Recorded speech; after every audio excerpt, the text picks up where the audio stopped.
Nah, kesempatan pagi ini saya akan berbagi dengan saudara sebuah pengajaran firman Allah yang pagi ini saya berikan judul Jalan Tuhan itu Sempurna. Saya juga mengucapkan mungkin selamat datang buat saudara yang baru pertama kali bergabung dalam doa pagi online dari GSPDI Philadelphia Jombang di YouTube channel yang ada maupun di akun Facebook Johannes Naftali. Kiranya berkat Tuhan, damai Tuhan, sukacita Allah melimpah memberkati kita pagi ini ya. Mari kita akan sama-sama belajar sebuah tema firman Allah bicara tentang jalan Tuhan itu sempurna. Mari kita baca ayatnya dalam 2 Samuel pasal 22 di ayat yang ke-31 saudara ya. Mari Bapak Ibu Saudara kita akan membaca ayat ini secara bersama-sama. 2 Samuel 22 ayat 31. Sama-sama 2 dan 3. Adapun Allah jalannya sempurna, sabda Tuhan itu murni. Dia menjadi perisai bagi semua orang yang berlindung padanya. Di dalam terjemahan ejaan lama, Alkitab versi ejaan lama, 2 Samuel 22 ayat 31 begini salinan kalimatnya. Dikatakan begini, bahwa jalan Allah itulah sempurna adanya dan firman Tuhan itu maha halus. Kalau terjemahan Lembaga Alkitab Indonesia pakai kata firman Tuhan itu murni. Ejaan lama berkata firman Tuhan itu maha halus. Nanti kita lihat dalam versinya King James Version pakai kata proven. Kata firman Allah itu dia murni, tapi firman Allah itu terjamin, terbukti. Udah lewat proven saudara ya. Nah lalu saya lanjut katakan ialah perisai bagi segala orang yang percaya akan dia. Ada 3 perkara, 3 hal yang saya coba pagi ini bagikan kepada saudara. Yang pertama adalah jalannya Tuhan yang diberikan kepada kita itu sempurna. Nggak ada cacatnya, nggak ada celahnya. Walaupun kita berkata kok gini sih jalan Tuhan. Rasanya banyak kesulitan.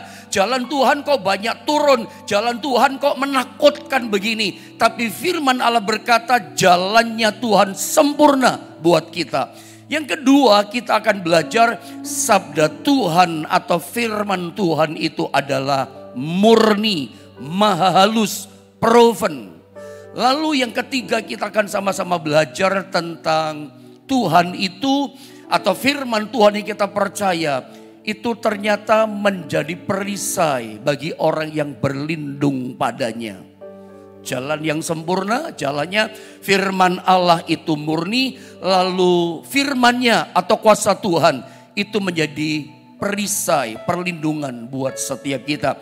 Sekarang kita masuk pada bagian yang pertama. Bahwa 2 Samuel 22:31 katakan adapun Allah jalannya sempurna. Mari Anda lihat gambar pertama yang saya sodorkan sama saudara. Alkitab katakan bahwa jalan Tuhan itu sempurna. Jalan Tuhan sempurna itu artinya begini. Baik kemarin dia jalannya sempurna. Yang kemarin di belakang kita. Yang sudah menjadi sejarah dalam hidup kita. Jalannya sempurna di belakang kita. Bahkan hari ini sekarang jalannya pun tetap sempurna gak berubah. Sampai ke depan, sampai besok. Bahkan sampai selama-lamanya tidak berubah. Jalan Tuhan buat kita jalannya itu adalah sempurna. Nah di dalam terjemahan bahasa Ibraninya Anda next lihat ini. Kata sempurna saya mau bawa saudara lebih dalam dari kata sempurna ini. Adapun Allah jalannya sempurna. Sebelum kita mengerti jalan Tuhan sempurna itu seperti apa? Saya mau terangkan dulu kata sempurna dalam pengertian bahasa aslinya bahasa Ibrani. Kata sempurna dalam bahasa Ibraninya disalin dengan kata tamim. Tamim itu artinya adalah sudah lewat ujian. Jadi yang namanya sempurna disebut sempurna, dikatakan sempurna jalan Tuhan. Sebab sempurna itu artinya gini, sudah melewati ujian, berbagai macam ujian. Sudah dites, sudah dicoba, sudah diuji. Terbukti apa? Oh memang sempurna. Karena sempurna disebut dikatakan sempurna karena dia sudah melewati ujian.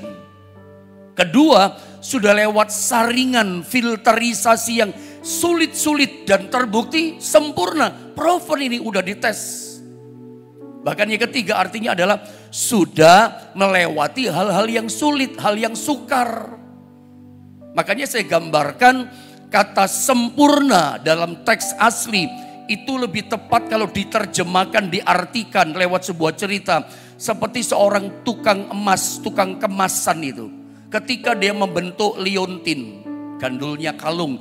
Ketika dia membuat giwang atau anting, saudara ya. Bentuk salib kah, bentuk daun kah, bentuk apa lagi, bentuk hati, macam-macam saudara ya. Sebelum dibentuk jadi macam-macam bentuk yang saya katakan tadi, maka tukang emas ambil emasnya, lalu dibakar dengan api, dengan panas tertentu, sampai emasnya lembek, emasnya jadi meleleh. Ketika lembek meleleh saudara ya, emas mulai dibentuk seperti keinginan tukang emas ini. Jadi hati, jadi salib, jadi kayak bintang, jadi kayak daun, jadi kayak buah, macam-macam saudara ya. Macam-macam bentuk liontin, bentuk giwang itu. Setelah dibentuk, kira-kira mungkin seperti ini. Ada palu yang kecil dipukulin bentuknya supaya sempurna. Dikikir lagi.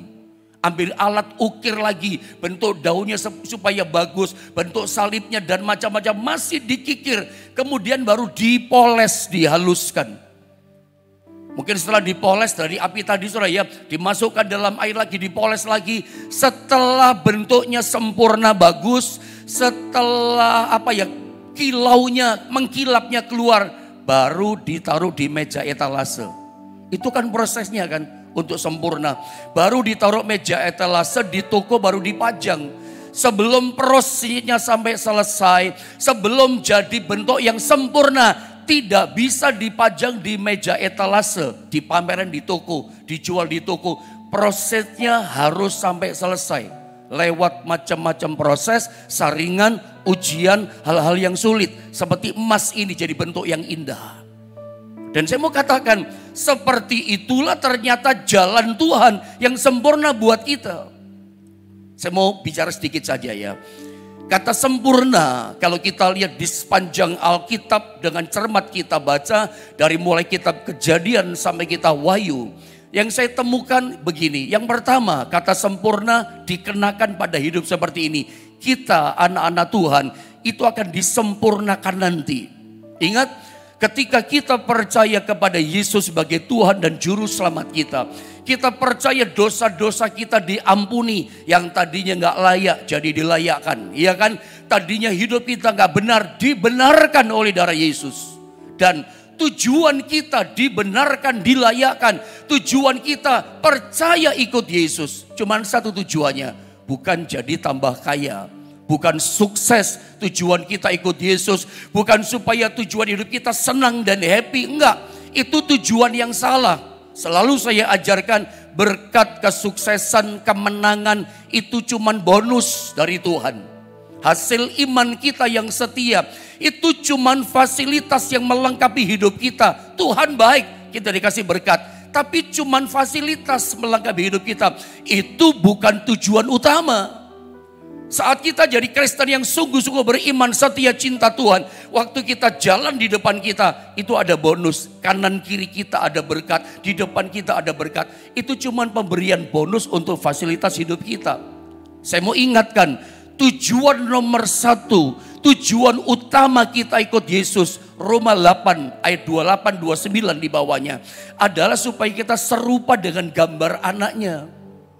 Tujuan kita ikut Yesus cuma satu. Tidak boleh ada dasar yang lain. Tidak boleh motivasi yang lain ikut Tuhan. Kalau motivasinya udah salah, ikut Tuhan supaya diberkati. Kalau berkat nggak datang, pasti hancur imannya. Kenapa? Dasar motivasinya memang pertama sudah salah. Ikut Tuhan supaya hidup saya senang. Nanti pasti kehilangan iman dia. Ingat, lewat ayat ini Sempurna yang pertama adalah bahwa satu kali kelak nanti dalam satu proses kita sekarang ini, nanti kita percaya dengan iman, hidup kita akan disempurnakan sama seperti Kristus. Sempurna sama seperti Dia. Kita belum sempurna sekarang, sedang dalam proses ujian. Sedang dalam proses filterisasi, sedang dalam proses macam-macam kesukaran. Tujuannya apa di proses seperti itu? Nanti satu kali kelak kita sempurna serupa seperti Kristus. Itu tujuan jadi orang Kristen loh. Makanya gak heran kita mengalami yang namanya filterisasi.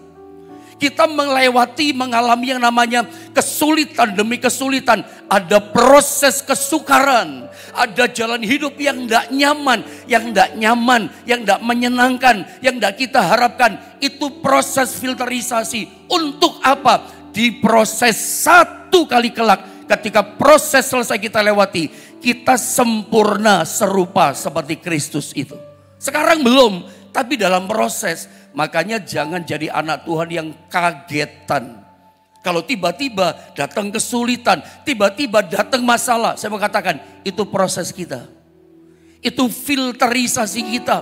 Itu ujian tes kita, pencobaan yang memang harus kita jalani, alami dan lewati. Karena itu memang cara Tuhan memproses kita. Di balik itu memang pasti ada berkat, gak usah khawatir. Kalau ngomongin berkat, Tuhan ada berkat banyak buat kita. Tapi yang saya mau ingatkan, proses itu ada yang harus kita lewati. Jangan kaget ketika melewati itu. Karena memang tujuan utama adalah Tuhan itu mau jadikan kita serupa seperti Dia. Segambar dengan Dia, sempurna seperti Dia. Makanya melewati filterisasi proses tadi.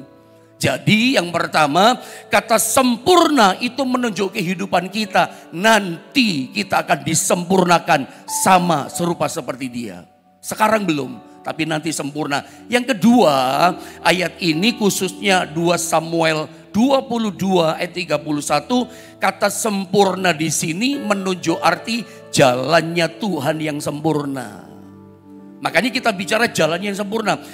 Jalan Tuhan yang sempurna itu maksudnya apa pendeta? Jalan Tuhan sempurna itu maksudnya adalah caranya Tuhan memperlakukan kita itu sempurna. Kalau Tuhan tolongin kita itu jalannya sempurna. Kalau Tuhan dia beracara dalam hidup kita itu caranya sempurna. Jadi caranya Tuhan tolong kita, datang sama kita, buka jalan buat kesulitan kita. Itu caranya sempurna, jalannya sempurna, cara memperlakukan kita sempurna. Itu kurang lebih kira-kira pengertian daripada jalannya Tuhan sempurna. Caranya nolongin kita itu loh sempurna yang diberikan sama kita. Walaupun kadang-kadang bikin kaget kita, tapi jalannya sempurna. Kita kan terbatas wawasan kita. Pengertian kita, hikmat kebijaksanaan kita terbatas. Tapi Tuhan itu maha tahu dan Dia tak terbatas. Kita nggak tahu satu hari di depan kita. Dia tahu sampai tahun ke depan Dia sudah ngerti. Makanya ketika jalan yang diberikan sama kita, cara memproses kita itu sempurna. Cara memperlakukan hidup kita, nolong kita sempurna. Walaupun bagi kita, bikin kita kaget. Kok gini ya jalannya? Yang saya alami kok rasanya bikin celaka. Rasanya hidup saya seperti ditarik dari kenyamanan. Kadang aneh cara Tuhan bekerja. Jalannya Tuhan untuk kita kadang-kadang gak masuk akal. Kita merasa kok aneh sih? Kita kaget, kita ditarik dari kenyamanan kita. Udah kerja bagus-bagus, ada cuan di pekerjaan, profesi yang Anda sedang kerjakan. Tiba-tiba kita mengalami namanya kesulitan kerja. Atau saya katakan mengalami kebangkrutan kerja. Jadi gak bagus pekerjaan ini. Padahal Tuhan punya jalan, Tuhan punya cara, Tuhan punya rencana lewat proses itu. Tujuannya dibikin agak sulit pekerjaan, gak ada profit, gak ada keuntungan. Tambah sukar, tambah lama, tambah rugi. Jalan itu dibuat sama Tuhan supaya apa? Supaya Anda tinggalkan pekerjaanmu yang nyaman tadi. Karena ternyata Tuhan tahu ke depan pekerjaan itu sudah gak bagus lagi buat Anda. Dikasih jalan yang baru, pekerjaan yang baru. Bisa aneh begitu? Ya, bisa aneh begitu. Menurut kita aneh. Menurut saudara itu menyakitkan. Tapi bagi Tuhan, jalanku itu sempurna, kamu bilang aneh. bikin kamu kaget, aku tarik kamu keluar. Tapi itu sengaja jalan yang aku berikan kepada kamu. Jangan kecewa. Kadang-kadang kita ngalami proses rugi, tapi Tuhan sempurna jalannya. Ada di balik yang kita katakan tidak nyaman, ternyata di depan Tuhan kasih kenyamanan. Itulah cara Tuhan memperlakukan kita, jalannya sempurna. Anda ingat kisah kehidupan Sadrak, Mesak, Abednego? Itu kan cara yang aneh. Udah setia sama Tuhan, beriman sama Tuhan, udah hidup benar. Disuruh nyembah patung dia nggak mau. Dia pikir Tuhan pasti tolong. Ternyata enggak. Dia seperti dicabut dari kenyamanan. Dia Sadrak, Mesak, Abednego seperti dibikin kaget. Tahu-tahu dia dihukum. Dimasukkan dalam dapur api yang dipanaskan 7 kali. Karena mempertahankan iman percayanya. Dia ngalami sesuatu yang gak masuk akal. Bikin terkejut, bikin kaget, menakutkan itu jalan Tuhan. Tuhan izinkan masuk belum dalam dapur api. Apa yang terjadi? Tuhan tolong dia datang seperti anak dewa, kata raja. Nolongin Sadrak, Mesak, Abednego. Tuh lihat jalan Tuhan kadang aneh. Daniel ngalami, Yusuf nyata kelihatan ngalami. Apa Anda berani berkata kepada saya, pendeta yang dialami sama Yusuf di perjanjian lama dari mulai Kejadian 37 sampai 39 itu bukan jalan Tuhan. Jalan Tuhan kok begitu. Anak kesayangan papa, anak rumahan gitu. Tiba-tiba dimasukin di lubang sumur sama kakaknya. Itu kan menyakitkan. Itu kan musibah. Itu kan pengalaman yang bikin sakit hati, mengecewakan, menakutkan. Nah cukup itu. Ditarik dari lubang sumur. Lalu apa saudara? Dijual jadi budak di Mesir. Jalan hidup yang tidak enak loh. Tapi ternyata sampai nanti masuk penjara, juru minuman melupakan dia, ada juru roti kan mati kan, kemudian segala macam. Dia jadi narapidana karena difitnah sama istri Potifar. Tidak ada enaknya. Tapi ternyata tahukah Anda, kalau kita tarik benang merah kesimpulan cerita, kesulitan, kesukaran, proses yang pahit, jalan yang menakutkan dalam hidupnya Yusuf, kita bisa ambil kesimpulan, dan kesimpulannya apa? Ternyata kesulitan, kesukaran, jalan yang menakutkan, itu ternyata kendaraannya Tuhan membawa Yusuf jadi orang besar di tanah Mesir. Itu ternyata jalannya Tuhan yang diberikan Tuhan kepada Yusuf, tuh dia. Nah enak kan, jalannya menakutkan kan. Sama dengan gambar ini, coba Anda lihat. Jalan Tuhan itu sempurna loh. Jangan ngomel dulu. Jangan jadi anak Tuhan yang kagetan. Karena memang inilah prosesnya Tuhan. Hal yang pertama begini. Pokoknya percaya jalan Tuhan itu sempurna.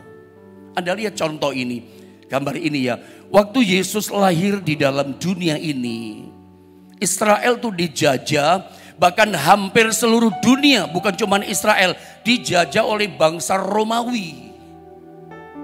Hampir semua benua Eropa itu dijajah oleh Romawi.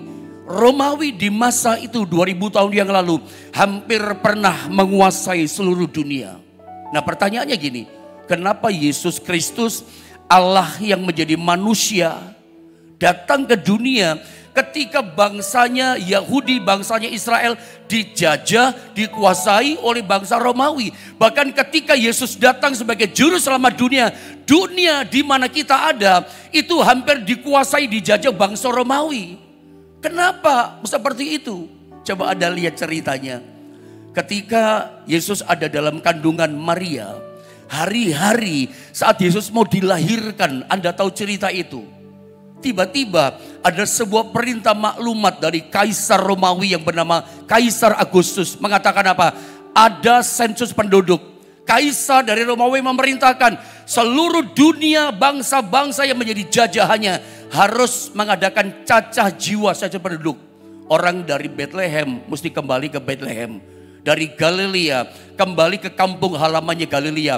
Itu cacah jiwa sensus penduduk pertama kali, nomor 1 yang ada di dunia. Sensus penduduk yang ada sekarang itu mengikuti apa yang dibuat sama Romawi. Itu pertama kali. Tapi kok bisa ya Kaisar Agustus tiba-tiba memerintahkan penghitungan jumlah kekuasaan penduduk yang dikuasai. Itu Tuhan yang gerakkan. Anda bisa bayangkan. Ketika Yesus ada dalam kandungan Maria, Yusuf dan Maria tempat domisilinya, tempat mereka tinggal dan kerja, hidup sebagai tukang kayu, itu ada di Nazaret. Hari itu tinggal beberapa hari dia akan melahirkan. Saat-saat waktu detik hari Maria akan melahirkan Yesus. Coba Anda bayangkan. Kalau tidak ada Kaisar Romawi, Kaisar Augustus memerintahkan. Ada cacat jiwa kembali sebagai halaman. Anda bisa bayangkan Yesus lahirnya bukan di Bethlehem. Tapi lahirnya di Nazaret. Itu berarti kan tidak cocok bertentangan dengan nubuatan Nabi Mika. Bahwa juru selamat itu. Ya lahirnya itu adanya di Bethlehem. Ada lihat semuanya jalan Tuhan. Kalau dilihat kok gitu ya, kok bisa dijajah. Jalan Tuhan itu sempurna. Bahkan lewat Yesus datang di dunia ini dia memberitakan kerajaan Allah sudah dekat. Bahkan dia mengangkat, mentabiskan 12 murid termasuk Paulus pun jadi muridnya, rasulnya. Ada lihat lewat Romawi menjajah seluruh dunia. Berita Injil kerajaan itu dengan sangat cepat mendunia. Berita Injil dengan sangat cepat menjalarnya ke bangsa-bangsa di dunia. Gak pakai paspor. Gak pakai saudara ya. Paulus dengan begitu lincah dan cepat dari Spanyol. Dia bisa ke Eropa. Dia bisa ke Asia. Dia bisa muter kemana-mana. Gak pakai paspor. Bebas dia. Kenapa begitu? Semua hampir bangsa jajahannya Romawi. Dia bisa kemana-mana. Ke Italia, ke Spanyol, ke Eropa. Dengan cepat. Tidak pakai ngurusin paspor, bisa tertahan. Enak saudara ya. Anda bayangkan. Sehingga hari ini berita Injil bisa mendunia kemana-mana. Saya mau katakan itu adalah bentuk jalan Allah yang sempurna. Kita gak bisa mikir. Kalau dipikirin ruwet saudara ya. Tapi kalau ada tahu kesimpulannya, iya ya jalannya sempurna. Ingat kisah bangsa Israel ketika ada di tepi laut Teberau. Itu menakutkan. Itu mereka berada dalam posisi yang sangat gawat, bahaya. Kenapa? Depan laut Teberau gak bisa lari, kanan kiri gunung dan padang gurun. Mau kemana mereka? Di belakang mereka Raja Fir'aun bawa tentara yang jumlahnya begitu banyak. Dan semakin mengejar, semakin mendekati mereka. Tidak ada jalan, terjepit. Musa berseru berdoa pada Tuhan. Dan tiba-tiba Tuhan kasih jalan yang sempurna loh. Saya yakin Musa tidak pernah mikir di otaknya. Dalam hatinya gak pernah timbul bahwa Tuhan akan kasih jalan laut Teberau, laut merah. Dibelah jadi dua. Saya percaya dengan yang saya katakan. Musa tidak pernah mikir Tuhan kasih jalan yang sempurna banget seperti itu. Laut dibelah jadi dua. Tapi Musa cuma percaya, Tuhan tolong aku. Musa cuma percaya bahwa kalau dia minta tolong pada Tuhan, Tuhan sanggup menolong dia. Makanya pesan saya begini, yang kita percaya begini, Tuhan itu sanggup tolong kita. Dan pertolongannya, caranya itu sempurna. Anda gak usah tanya bagaimana caranya Tuhan tolong saya. Gak usah tahu. Yang penting cukup percaya Tuhan bisa tolong saya, titik. Anda gak usah tanya babi bu bebo, caranya bagaimana, caranya bagaimana. Caranya urusan Tuhan. Sebab Tuhan punya jalan dan cara yang sempurna tolong kita. Iman kita cuma satu, aku percaya Yesus Tuhanku sanggup menolong aku. Cukup. Jadi yang pertama saya ingin yakinkan saudara, dalam situasi hidup apapun yang sedang saudara hadapi pagi ini. Saya mau katakan, saya mau beritakan sama saudara. Yesus sanggup tolong kita. Dan pertolongan caranya itu sempurna adanya. Kemarin kau ditolong sama Tuhan. Bisa jadi besok hari ini Tuhan tolong dengan cara yang berbeda. Istilah bahasa Indonesia, Tuhan punya 1001 macam cara, jutaan cara untuk menolong kita. Makanya gak usah tanya caranya bagaimana. Caranya urusan Tuhan. Oh, dia selalu punya cara yang ajaib. Sebab jalan dan cara Tuhan menolong kita sempurna adanya. Walaupun awalnya menakutkan. Walaupun jalannya kadang-kadang bikin kita takut, main cabut. Rasanya, wah ini merugikan saya. Kelihatannya merugikan. Masuk sumur itu merugikan. Jadi budak di Mesir itu merugikan buat Yusuf. Sama dengan Maria. Udah hamil besar di Nazaret, tiba-tiba harus naik ke keledai, pergi ke Bethlehem. Itu merugikan dia loh, itu bikin takut dia loh. Tapi ternyata kita tahu itu bagian dari cara Tuhan jalannya menggenapi firman-Nya. firman Tuhan digenapi dalam hidup kita. Dengan cara apa? Dia punya jalan sempurna atas kita. Yang kedua, kita lihat sabda Tuhan itu murni. Saya baca ayatnya ya. Adapun Allah jalannya sempurna. Ya, sabda Tuhan dikatakan itu murni. Ini yang kedua kita belajar. Sabda Tuhan itu murni. Terjemahan bahasa Inggris katakan the word of the Lord is proven. Firman Tuhan dikatakan itu adalah proven. Proven itu kalau dalam bahasa Inggris kalau diartikan adalah terbukti, terjamin. Jadi dalam versi bahasa Inggris firman Tuhan itu terbukti. Firman Tuhan itu terjamin. Versinya Lembaga Kitab Indonesia, firman Tuhan itu murni. Maksudnya apa firman Tuhan itu murni? Firman Tuhan itu proven, terjamin, terbukti. Percayalah begini, kalau dalam hidup kita itu sepenuhnya hanya percaya kepada janji Tuhan, firman Tuhan. Firman Tuhan itu murni ya, gak pernah menipu kita. Dan firman Tuhan terbukti, terjamin. Orang-orang yang menghidupi firman Allah, orang-orang yang taat melakukan apa kata firman Allah. Ingat, firman Allah itu proven, pasti terbukti, terjamin. Dia murni. Apa yang dikatakan firman pasti digenapi. Kalau kita menghidupi firman, firman bisa menghidupi kita. Kalau Anda jadi orang Kristen, anak Tuhan, mencintai firman, dijamin, pasti, terjamin.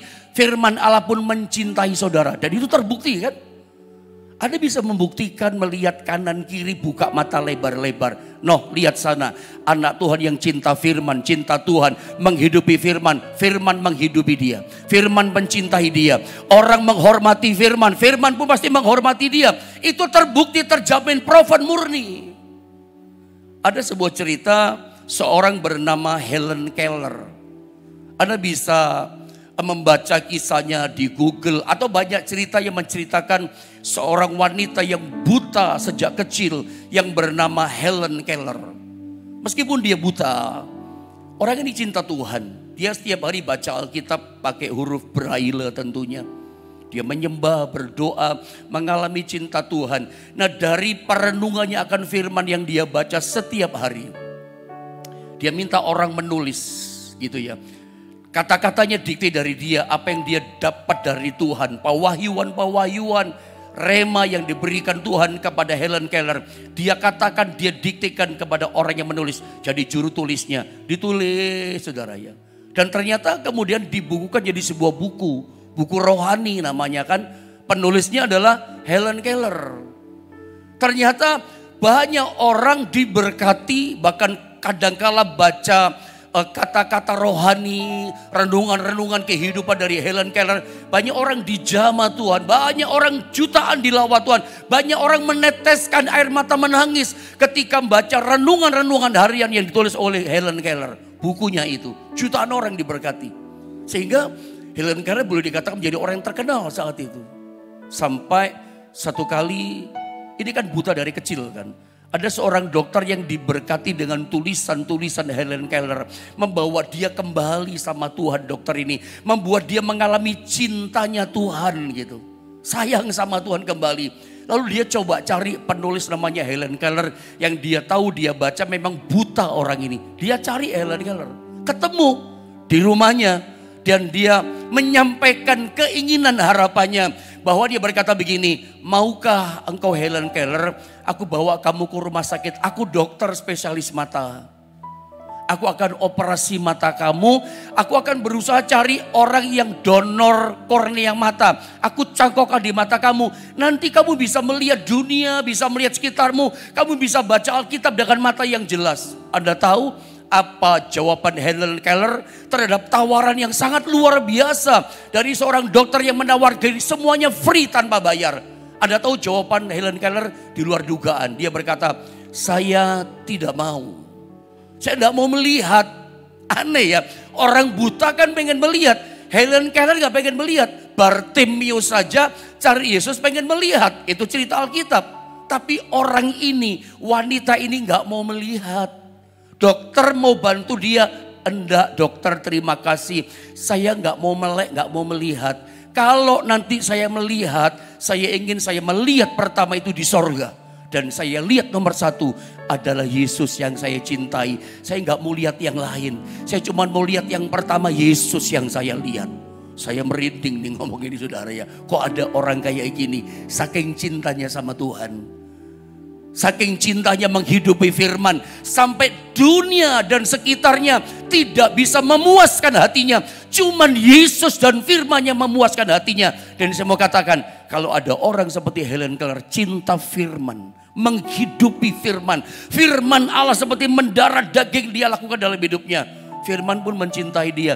Firman itu murni kok. Tidak mungkin bohong. Firman Tuhan itu proven, terbukti, terjamin. Bahkan ejaan Lembaga Alkitab Indonesia atau ejaan lama tepatnya, firman itu maha halus.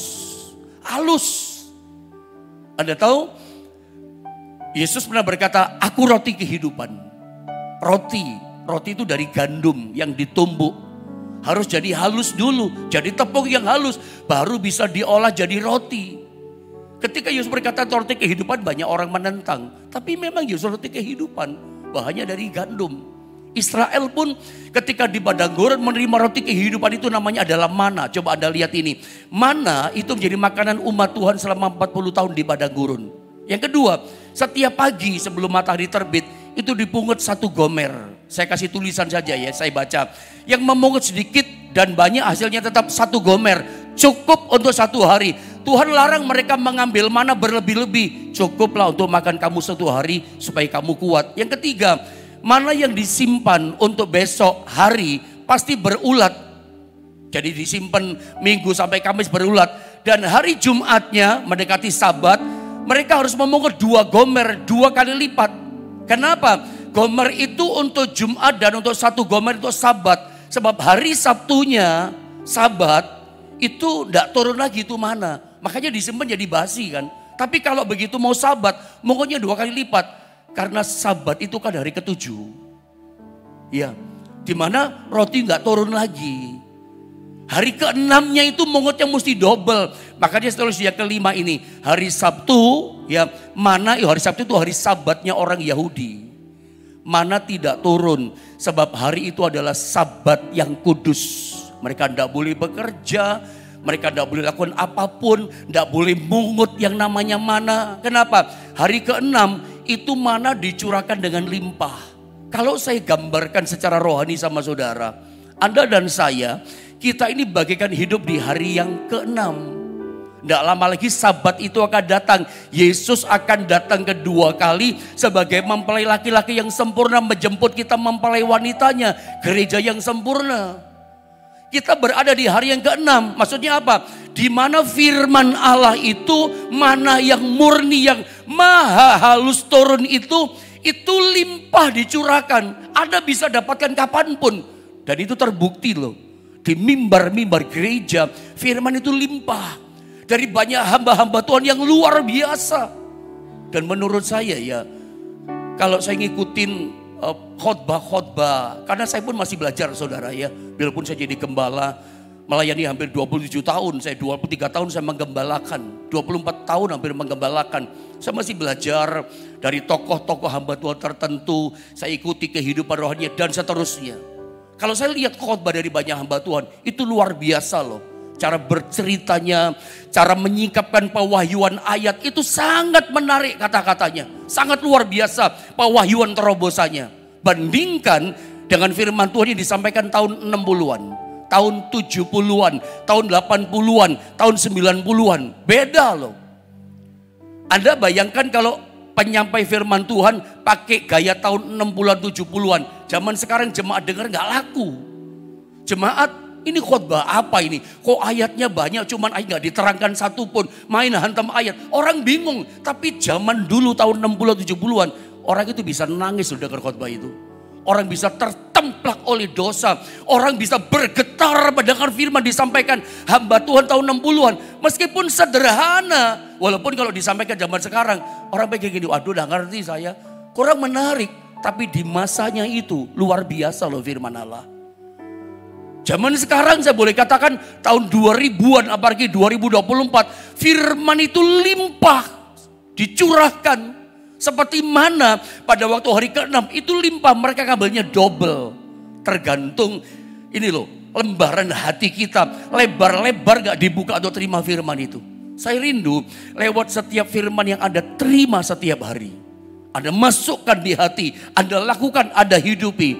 Oh, firman itu menjadikan sesuatu yang menjamin hidup setiap kita. Dia menghidupi kita. Yesus saja ya, setiap kali dia berhadapan dengan iblis yang dipakai senjatanya selalu firman kan. Ada tertulis, 3 pencobaan di padang gurun ada tertulis. Manusia hidup bukan dari roti saja, dari setiap firman yang keluar dari mulut Allah. Jadi kita bisa hidup loh, bukan hanya karena makanan, tapi firman bisa menghidupi kita. Anda mesti percaya, kalau Anda pegang janji Tuhan yang murni, dia bisa jamin membuktikan hidup firman ini, menghidupi setiap kita. Yang ketiga, yang terakhir dengan cepat, firman dia menjadi perisai bagi semua orang yang berlindung padanya. Firman Allah jadi perisai. Tuhan jadi perisai buat kita. Lihat ayat yang terakhir dengan cepat. Atau mungkin 2 ayat lagi. Saya baca dengan cepat ya. Efesus 6 ayat 16. Dalam segala keadaan pergunakanlah perisai iman. Sebab dengan perisai itu kamu akan dapat memadamkan semua panah api dari si jahat. Bukan cuma setan yang lemparkan panah api. Orang-orang yang jahat di sekitar kita pun suka lemparkan panah api. Bikin kita takut, bikin kita khawatir, bikin kita ragu dan bimbang. Dan setan itu bukan berhenti-berhenti, dia akan terus-menerus dia lepaskan panah apinya yang bikin kita bimbang, bikin kita takut. Nah, perisai konteks dalam ayat ini di masa itu perisainya besar, seringkali dikasih kayak lem gitu ya, di kayunya. Itu dari kayu kan perisainya, bukan dari metal tapi dari kayu. Dikasih kayak lem, jelaga semacam gitu, sehingga kalau ada panah api, dek, itu kayak kena lemnya, mati sendiri apinya. Perisai bukan senjata kayak pedang menyerang. Dia menjadi pelindung yang menjaga kita, melindungi kasih perisai. Ada panah, gak kena kita, cuman kena perisainya. Atau kalau kena tombak, gak kena kita, kena perisainya. Yang menangkis perisai. Mungkin kita getar saja, goncang. Kita tahu, wih ada tombak yang besar. Tapi gak kena kita. Dan Alkitab berkata, firman Allah itu kalau kita percayai, dia bisa jadi perisai loh dalam hidup kita. Ini ajaib. Jadi setiap Anda percaya sama firman, Anda hidupi firman, Anda lakukan firman. Firman Allah itu jadi pelindung jaga kita, perisai kita. Saya ingin Anda cinta firman, percaya pada firman. Firman yang tinggal di hidup kita percaya itu jadi perisai melindungi kita. Jadi apapun keadaan kita, ada orang fitnah kita, ada orang mau hancurkan usaha kita. Firman itu yang menjadi perisai buat saudara. Atau yang terakhir dengan cepat, karena waktu tinggal 1 menit lagi ya. Matius 10 ayat 18. Ingatlah jangan menganggap rendah seorang dari anak-anak kecil ini. Karena aku berkata kepadamu, ada malaikat mereka dari sorga selalu memandang wajah Bapakku yang di sorga. Termasuk anak-anak kita, anaknya orang benar, anaknya orang kudus. Setiap anak kita, cucu saudara. Itu ada malaikat yang melindungi mereka, yang jadi perisai buat mereka. Jadi Tuhan itu perisai ya. Sampai anak-anak kita pun dijaga, dilindungi. Jadi Anda mesti mengerti lewat ayat ini. Anda kalau punya cucu yang kecil, Anda punya anak, itu ada malaikat yang jagai dia. Tuhan memang kasih perisai buat anak-anak kita. Ini luar biasa. Bahkan hidup kita pun kalau percaya pada firman, firman itu proven, akan terjamin dan terbukti. Dia melindungi kita dan menjagai kita. Doa saya firman Tuhan digenapi dalam hidup setiap kita. Mari kita sama-sama berdoa.